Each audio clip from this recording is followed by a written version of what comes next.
तो आइए अब हम स्टडी करेंगे चुंबकीय कक्षक क्वांटम संख्या। इसको इंग्लिश में बोलेंगे मैग्नेटिक ऑर्बिटल क्वांटम नंबर। इसको m और उसके नीचे l लगा करके व्यक्त करते हैं। तो चुंबकीय कक्षक क्वांटम संख्या यानी magnetic orbital quantum number ml समन्वय अक्ष के संगत कक्षकों के त्रिविम विन्यास के बारे में जानकारी देती है। तो ये जो क्वांटम नंबर है हमारी चुंबकीय कक्षक क्वांटम संख्या, ये 3 डायमेंशनल स्ट्रक्चर के बारे में हमको बताती है। तो 3 डायमेंशनल स्ट्रक्चर त्रिविम अभिविन्यास जिसको हिंदी में बोलेंगे, उसके बारे में बताती है। कहने का मतलब ये है कि मान लीजिए ये हमारा न्यूक्लियस है और ये हमारी कक्षा है। यहाँ पर जहाँ भी ज्यादा प्रोबेबिलिटी है, ज्यादा संभावना है इलेक्ट्रॉन के होने की, उसको हम कक्षक बोलते हैं। तो यहाँ पर मान लीजिए ये इधर और ये ऊपर की ओर मान लीजिए ऐसे दिखाया जाए, अगर ऐसे, तो इस तरह मतलब पूरब पश्चिम उत्तर दक्षिण ये तो 4 हो गए। इसके बाद ऊपर नीचे, ऊपर भी और नीचे भी, ये पूरा 3 डायमेंशनल मतलब त्रिविम अभिविन्यास हो जाएगा। तो उसके बारे में हमको ये मैग्नेटिक क्वांटम नंबर बताती है इलेक्ट्रॉन के बारे में, या कक्षकों के त्रिविम अभिविन्यास के बारे में जानकारी देती है। किसी उपकोष के लिए ml के 2l+1 मान संभव है। ये वेरी इंपॉर्टेंट है कि अगर हमको ml का मान बताना है तो 2l+1 कर देंगे। दिगंशी क्वांटम नंबर जिसको इंग्लिश में एजीमुथल क्वांटम नंबर बोलते थे, l से रिप्रेजेंट करते थे, तो उसके 2l+1 मान जो है हमारे मैग्नेटिक क्वांटम नंबर को बताएंगे। इन मानों को इस प्रकार दिया जा सकता है। जैसे ml है तो अगर 0 मान होगा तो इसको पहले अंडरलाइन कर लेते हैं।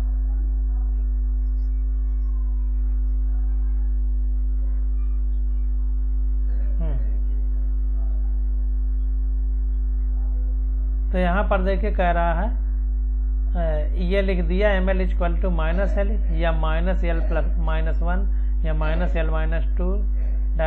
0 या 1 है, अगर 1 से ... l-2 या l-1 तक, उल्टा मतलब 0 के पहले इधर। इसको अभी देखते हैं कैसे होगा। तो कह रहा जाता है l = 0 के लिए ml का एक ही स्वीकृत मान होता है 0। अगर l बराबर यहाँ पे 0 रख दिया जाए तो एक ही स्वीकृत मान होगा ml का, वो होगा 0। कैसे होगा अभी देखते हैं। अर्थात 2 के लिए मान लीजिए 2 है तो 2, 0 + 1 तो 1 हो गया।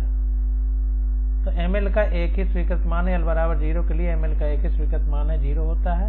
अर्थात 2 ब्रैकेट में 0 + 1 = 1, एक यस कक्षक होता है। तो अब इसको पहले समझिए, फिर इसके बाद आगे बढ़ते हैं।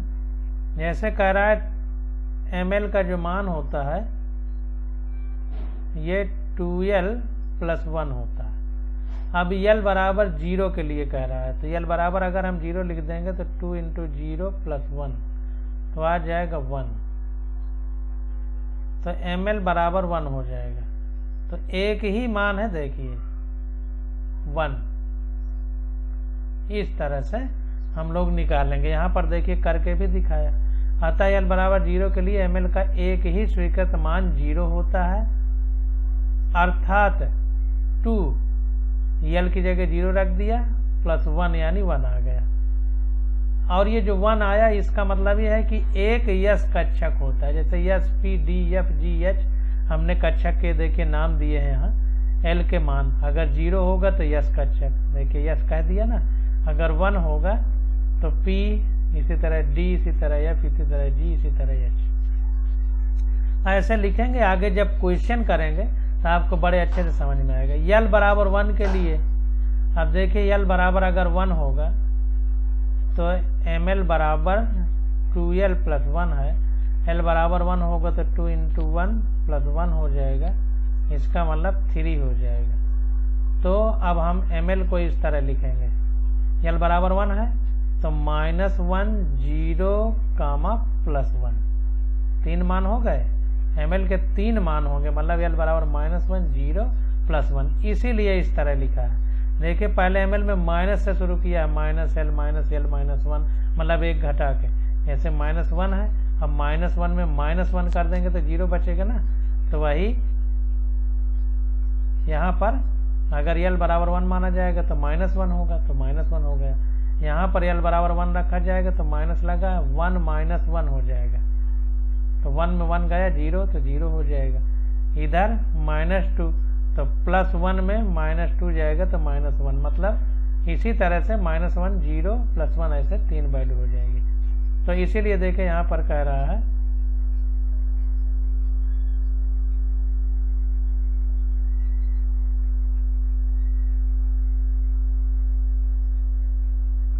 यहाँ पर देखिए हिंदी वाली बुक में थोड़ा गलत लिखा समझ में आता है, इसको देखते हैं इंग्लिश वर्जन। तो यहाँ पर देखिए कुल मिलाकर के पहले माइनस से लिखना शुरू करना है, 0 तक जाना है, इसके बाद फिर +1 +2 +3 ऐसे जितना भी होगा। तो यहाँ पर हमने देखिए करके दिखा दिया, 2 के लिए 3 मान होंगे तो -1 0 प्लस 1 हो सकता है। अब 2 के लिए लिखेंगे तो इसी तरह लिख देंगे, 2l प्लस 1 है तो 2 इंटू 2 प्लस 1 हो जाएगा, तो 5 मान होंगे ml के, तो 5 होंगे तो कैसे लिखेंगे, -2 -1 0 प्लस 1 प्लस 2, 5 मान हो गए। 2 है तो 2 ही से शुरू करेंगे, तो 2 है तो पहले -2 -1 0 फिर +1 प्लस 2, इसी तरह देखिए लिखा है -2 -1 0 प्लस 1 प्लस 2, 5 डी कक्षक हो सकते हैं, 2 में डी है तो 5 डी कक्षक हो सकते हैं। इसी तरह f, इसमें f में 7 आ जाएगा, इसी तरह 9, इसी तरह आगे चलता जाएगा। समीकरण के लिए ml के मान l से और l के मान n से प्राप्त होते हैं, तो स्मरणीय है, तो इसको ध्यान रखना है कि हमारा ml का मान l से और l का मान n से प्राप्त होता है, l का मान n से प्राप्त होता है। यहाँ पर देखिए बताया है कि प्रत्येक कोष में एक या अधिक उपकोष यानी सबसेल या सब लेवल होते हैं, किसी मुख्य कोष में उपकोषों की संख्या n के बराबर होती है। उदाहरणार्थ पहले कोष n बराबर 1 में केवल एक उपकोष होता है जो l बराबर 0 के संगत है। इसी प्रकार n बराबर 2 कोष में 2 उपकोष l बराबर 0, 1, n बराबर 3 में 3 उपकोष l बराबर 0, 1, 2, 3 होते हैं, ठीक ना। तो इस तरह करना है। अभी आपको थोड़ा सा अटपटा लग रहा होगा, अभी देखिए जब क्वेश्चन करेंगे तो सब निकलेंगे। अब देखिए यहाँ उपकोष संकेतन, किस उपकोष को किस तरह लिखेंगे। अगर l बराबर 0 है तो 1s, अगर n बराबर 1 है और l बराबर 0 है तो 1s, n बराबर 2, ये मान लो कि ये जो लिखा हुआ है n बराबर, ये सब आगे लग जाएगा। देखिए 4 है तो 4 लगा है, 4 है तो 4 लगा है, 4 है तो 4, 3 है तो 3, 3 जो पहले लगेगा वो n है।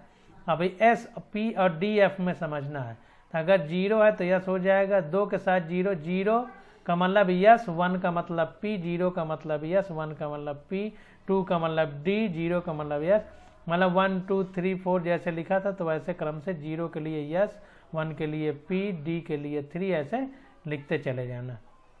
तो देखिए जहाँ पर इसमें 0 है वहाँ सब जगह s लिखा है, इसमें जहाँ 1 है सब जगह p लिखा है, इसमें जहाँ 2 है सब जगह d लिखा है, जहाँ 3 है वहाँ f, s p d f ऐसे 0 1 2 3। और इसी प्रकार पहले जिसमें 1 जो पहले लिखा होगा उसको n की जगह पहले लिख देंगे। तो देखिए 4 है तो 4 लिखा है, 3 है तो 3 लिखा है, 2 है तो 2 लिखा है, इस तरह।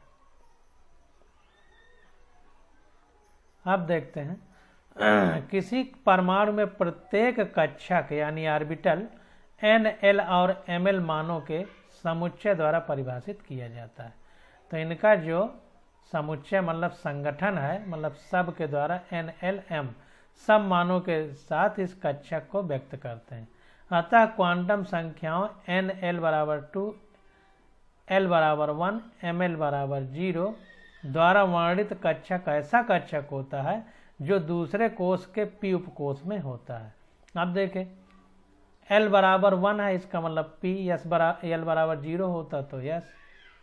अब देखिए N बराबर 2 है, तो इसका मतलब हमने बताया था कि पहले लिखा जाएगा, यानी ये N की वैल्यू कोष को बताती है और L की वैल्यू कक्षक को बताती है, यानी ऑर्बिटल को, और ML की वैल्यू इलेक्ट्रॉन के त्रिम विन्यास को बताती है। इसको ध्यान दीजिए। तो M बराबर ML बराबर 0 द्वारा वर्णित कक्षक है जो दूसरे कोष में, N बराबर 2 है तो इसका मतलब दूसरे कोष यानी सेल में है। L बराबर 1 है मतलब P उपकोष है। अगर L बराबर 0 होता तो S हो जाता, 2 होता तो P हो जाता, D हो जाता, 3 होता तो F हो जाता। यहाँ दी जा रही तालिका में उपकोष और उनके संबंधित कक्षकों की संख्या का संबंध दिया गया है। तो इस पूरी जो सारणी है इसको याद कर लेना है। इसको बॉक्स में बंद कर लो। L का मान अगर 0, 1, 2, 3, 4, 5 है तो उपकोष संकेतन हमारा S, P, D, F, G, H लिखेंगे। कक्षकों की संख्या 1, 3, 5, 7, 9, 11 हो जाएगी। 2 बढ़ता जाएगा। S में 1 है, P में 3 है, देखिए 2 + 2 करते चले जाइए तो हमारा कक्षकों की संख्या यानी ऑर्बिटल की नंबर आ जाएगी।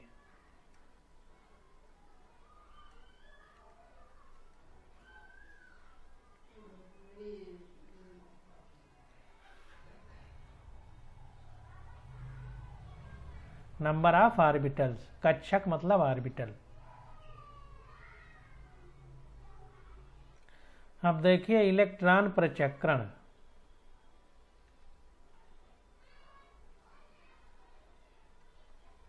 इलेक्ट्रॉन स्पिन, देखिए 2 बातें, एक घूर्णन होता है, एक स्पिन होता है, 2 शब्द हैं। और रोटेशन एंड स्पिन, घूर्णन को इंग्लिश में बोलते हैं रोटेशन। तो रोटेशन का मतलब समझ लीजिए, इसको एकदम साधारण भाषा में समझिए। जैसे पृथ्वी है, पृथ्वी सूर्य के चारों ओर चक्कर लगाती है, ये उसकी एक कक्षा है जिसको इंग्लिश में सेल बोलेंगे। ये घूर्णन है, चक्रण जिसको बोलते हैं। और प्रचक्रण क्या होता है? प्रचक्रण का मतलब अपनी ही धुरी पे घूमना। जैसे पृथ्वी अपनी धुरी में घूमती है तो 24 घंटे में एक चक्कर लगाती है, तो इसीलिए दिन और रात होते हैं। 12 घंटे का दिन, 12 घंटे की रात, क्योंकि 12 घंटा वो सूरज की तरफ रहती है और घूम के 12 घंटे में जब दूसरी तरफ चली जाती है तो 12 घंटे के लिए अंधेरा हो जाता है, क्योंकि सूरज के विपरीत चली जाती है तो पृथ्वी में सूरज का प्रकाश नहीं पड़ता। तो चक्रण और प्रचक्रण 2 शब्द हैं। रोटेशन का मतलब सूरज के चारों ओर पृथ्वी जो घूम रही है। इन बातों को समझिए, नहीं आगे फिजिक्स में गलती होगी। तो इलेक्ट्रॉन प्रचक्रण मतलब जैसे गेंद है उसको ऐसे घुमा दिया जाए मेज पे रख के, तो ये प्रचक्रण हो जाएगा। तो इलेक्ट्रॉन इसी तरह घूमता है। तो हम लोग स्पिन पढ़ रहे हैं। जैसे कहते थे अनिल कुंबले बहुत अच्छा स्पिनर था, मतलब वो गेंद को घुमा देता था, चक्र कर देता था। जो जितना अच्छा गेंद को घुमा लेता है बोलते हैं बहुत अच्छा स्पिनर है। तो किसी परमाणु कक्षक के लिए चिन्हित तीनों क्वांटम संख्याओं को उसकी ऊर्जा, आकार और अभिविन्यास को परिभाषित करने में प्रयुक्त किया जा सकता है। तो इसको ध्यान देना है।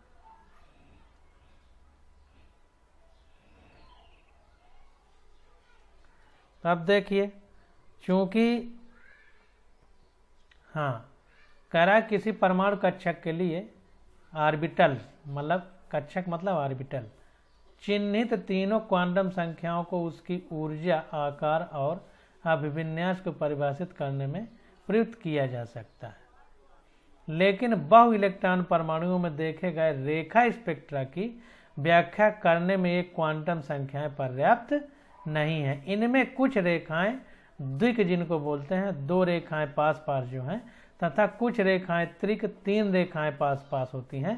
तीनों क्वांटम संख्याओं द्वारा अनुमानित ऊर्जा के अलावा यह कुछ और ऊर्जा स्तरों की उपस्थिति का संकेत करता है। तो इसलिए पूरी तरह से व्याख्या करने में लिए पर्याप्त नहीं है, क्योंकि अगर 2 रेखाएं पास पास हैं या 3 रेखाएं पास पास हैं तो तीनों अनुमानित क्वांटम ऊर्जा के साथ साथ कुछ और ऊर्जा स्तरों की उपस्थिति का संकेत करता है। इसीलिए तीनों क्वांटम संख्याओं द्वारा हम पूरी तरह से ऊर्जा स्तरों के बारे में या रेखा स्पेक्ट्रम की व्याख्या पर्याप्त रूप से नहीं कर सकते।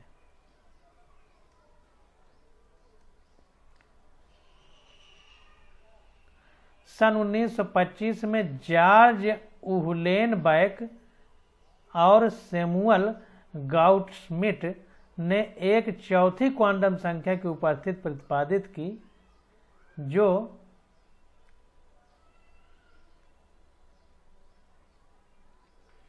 इलेक्ट्रॉन प्रचक्रण मतलब इलेक्ट्रॉन स्पिन क्वांटम संख्या ms कहलाती है।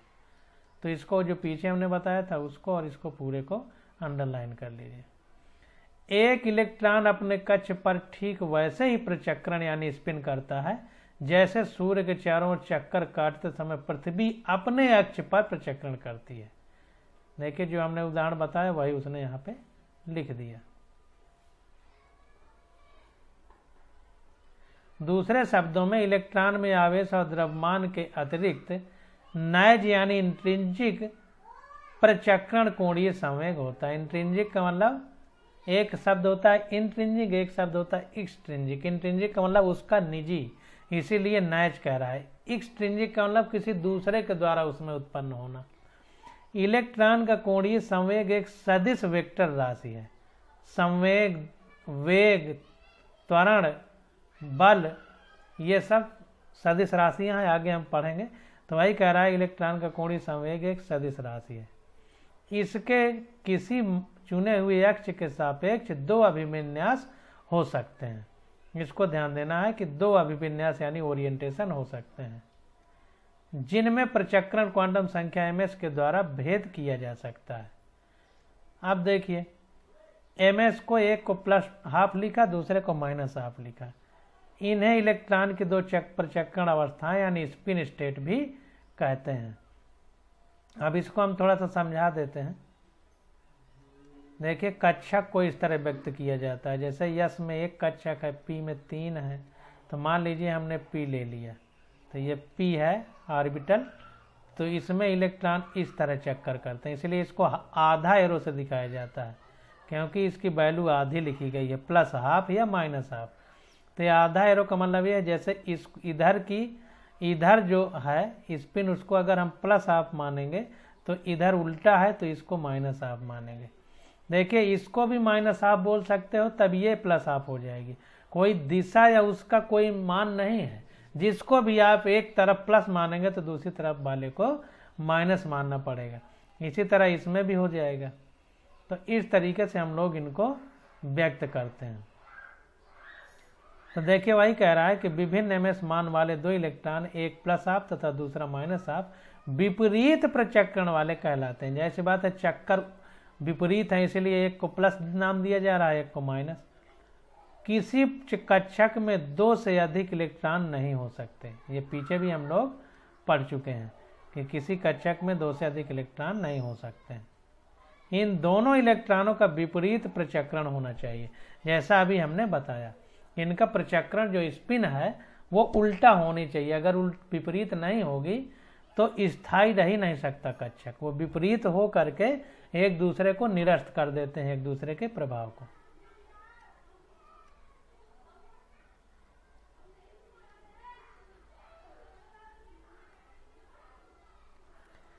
संक्षेप में हम कह सकते हैं कि चारों क्वांटम संख्याएं निम्नलिखित जानकारियां देती हैं। अब देखिए n में कोश का बोध होता है, यह कक्षक का आकार और काफी हद तक ऊर्जा निर्धारित करता है। अब देखिए मान लीजिए ये केंद्र है, तो इसके चारों ओर जिस कक्षा में इलेक्ट्रॉन चक्कर लगाता है, अगर उनको हम इस तरह बना दें तो इन जिन कक्षाओं में चक्कर लगाता है उन्हीं को कक्षा कहा जाता है, सेल जिसको बोलते हैं इंग्लिश में। तो नाभिक के जो जितने पास होगा उसका ऊर्जा उतना कम होगा। क्यों? क्योंकि अगर इसका ऊर्जा ज़्यादा होता तो नाभिक के आकर्षण से दूर चला जाता है। इसका मतलब जो कक्षा बड़ी है उसका ऊर्जा ज़्यादा है, जो जितनी बड़ी कक्षा होगी उसका ऊर्जा उतना ज़्यादा होगा। तो इसीलिए जो है कह रहा है कि यन में कोष का बोध होता है, यानी जो यन नंबर है। अब इसी में देखिए, जैसे इस कक्षा को n बराबर 1 मान लिया जाएगा, इसको n बराबर 2, इसको n बराबर 3। तो ये जो है जैसे जैसे आगे बढ़ेंगे नंबर बढ़ता जाएगा, या इसी को k l m n आगे बढ़ते चले जाएंगे, ऐसे बताते हैं। पीछे लिखा भी है।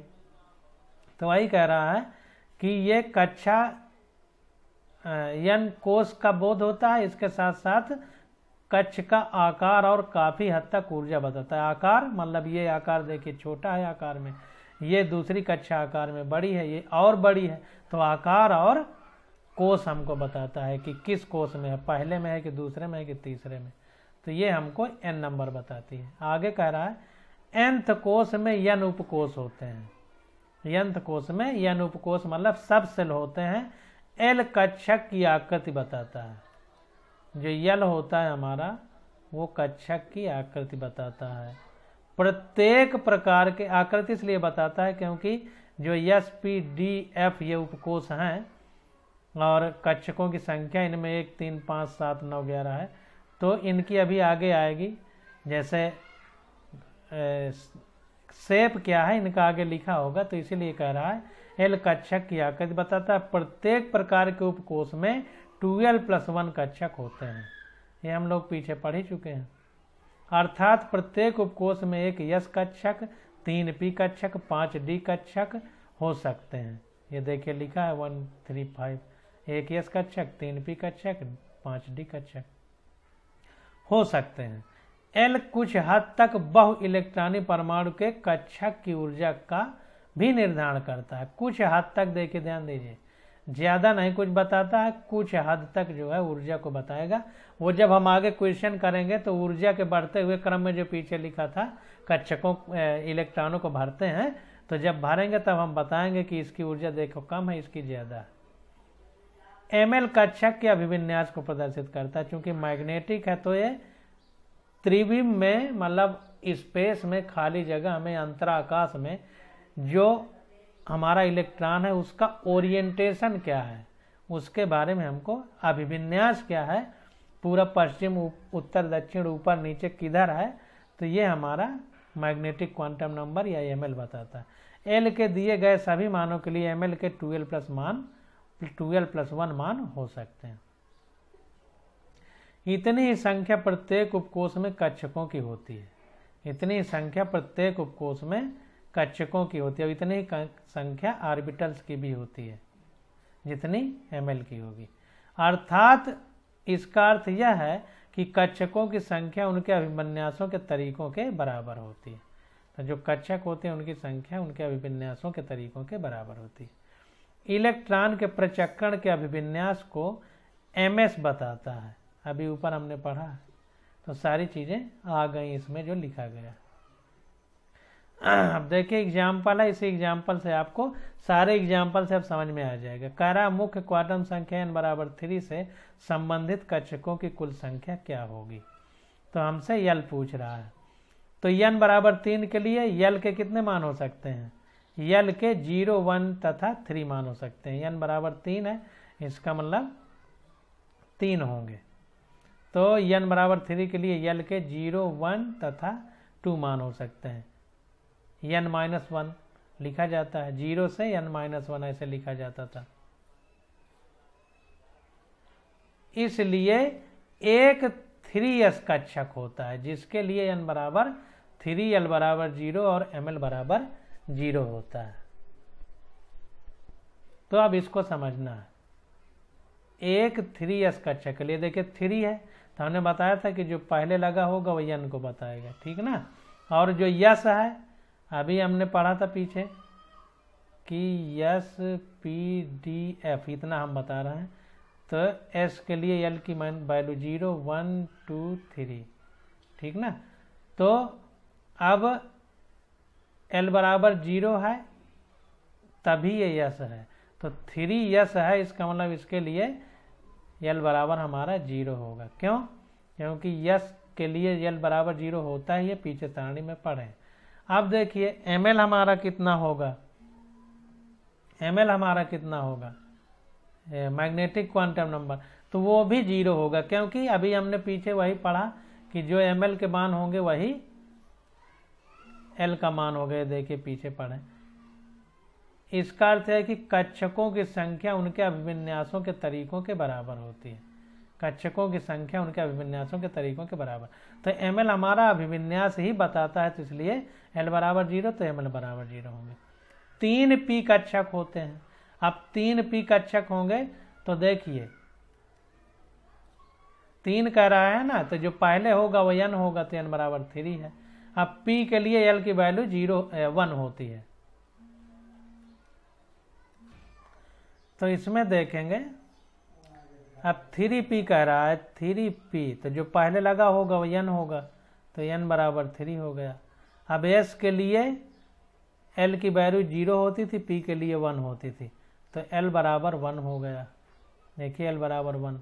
और अब ml क्या होगा, ml जो 1 होता है इसी को -1 0 +1 लिख देते हैं, जो वैल्यू होती है उसी को 3 बार लिख देंगे, क्योंकि ml बराबर 2l + 1 होता है, तो l बराबर 1 रखेंगे तो 2 1 3, मतलब 3 वैल्यू ml की हो सकती हैं, तो -1 0 +1 होगा। इसी तरह सबका हम निकाल लेंगे। आगे देखते हैं, तो n बराबर 3 हो गया, l बराबर 0, ml बराबर -1 -2 -1 0 +1 +2, ये हो सकता है। n बराबर 3 हो सकता है, तो 3 वैल्यू हो जाएगी, एक बार माइनस में एक बार प्लस में। l बराबर 2 के लिए, ये 3d के लिए है, p के लिए हमने बताया ये 3d के लिए है, तो n बराबर 3 है, इसको भी देख लीजिए, n बराबर 3d कह रहा है।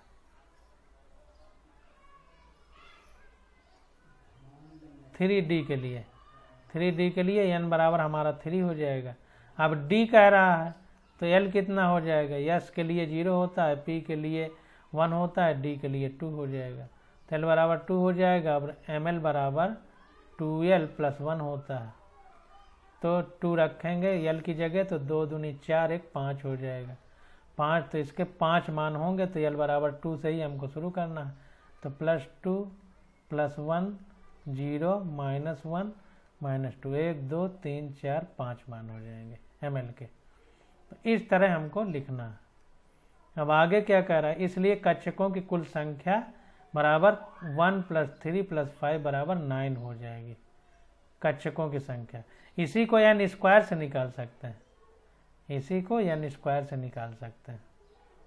इसलिए कक्षकों की कुल संख्या यस में 1 है, कक्षकों की कुल संख्या। अब देखिए यहाँ जब हम लोग कक्षक देखते थे तो यस के लिए 1, पी के लिए 3, डी के लिए 5, एफ के लिए 7, तो यस पी डी तीनों आ गया, तो कितने कक्षक हो जाएंगे, 1 3 1 4 5 4 9, तो वही 9 लिखा है। अब इसको n² से भी लिख सकते हैं, तो कक्षकों की कुल संख्या अगर निकालनी हो, कक्षकों की संख्या, तो फार्मूला भी यूज कर सकते हैं n², जो n की वैल्यू हो उसका स्क्वायर कर देंगे तो कक्षकों की संख्या आ जाएगी। तो 3 का स्क्वायर कर दिया तो 9 आ गया। संबंध का उपयोग करके भी समान मान प्राप्त किए जा सकते हैं। अब देखिए आगे देखते हैं क्वेश्चन। कह रहा है कि SPDF संकेतन का प्रयोग करके निम्नलिखित क्वांटम संख्याओं वाले कक्षक के बारे में बताइए। तो जिसका n बराबर 2 हो, तो n बराबर 2 होगा और l बराबर 1 दिया है, तो कक्षक के बारे में हमको बताना, यानी ऑर्बिटल्स के बारे में। तो देखिए n बराबर 2 है, तो पहले जो लिखा जाएगा वो n के बराबर होगा, और दूसरे जो बाद में लिखा जाएगा उसको हमने बताया था SPDF 1 3 5 7, ये इसका होता है।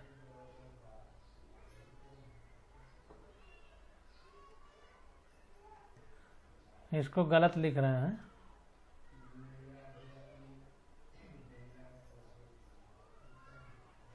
0 1 3 5 ऐसे होता है। यहाँ पर देखिए कक्षकों की संख्या लिखा है SPDFGH, यस के लिए 1 3 5 7 कक्षकों की संख्या, और L का मान 0। L का मान जो है 0 यस के लिए होगा, 1 के लिए P के लिए 1 होगा, D के लिए 2, ऐसे लिखते हैं इसको। तो यहाँ पर देखिए जो क्वेश्चन है हमारा उसमें कह रहा है L बराबर 1, इसका मतलब P है। L बराबर 1 इसका मतलब P है, इसीलिए देखिए यहाँ पर P लिखा है, P लिखा है यहाँ पर। इसी प्रकार n बराबर 4 L बराबर 0, तो 0 किसके लिए है? यस के लिए, तो 4s हो गया। यहाँ n बराबर 5, L बराबर 3 है, 3 किसके लिए है? f के लिए, देखिए 3f के लिए। तो ऐसे हमको सारणी याद करके सारी चीज़ें निकल आएंगी। और 3D के लिए होता है, तो जो पहले लिखा जाएगा n बराबर 3 है तो उसको पहले लिखेंगे, L बराबर 2 है तो D कक्षक हो जाएगा। तो उसी सारणी से हम लोग इसको ज्ञात कर लेंगे और उसी हिसाब से हम लोग लिखेंगे इसको। अब देखिए आगे है परमाणु कक्षकों की आकृतियाँ, इसको हम लोग अगले लेक्चर में स्टडी करेंगे। बस थोड़ा धीमे चलिए, क्योंकि यहाँ समझने की सारी बातें हैं, अगर स्पीड से पढ़ाया जाएगा तो थोड़ा दिक्कत होगी।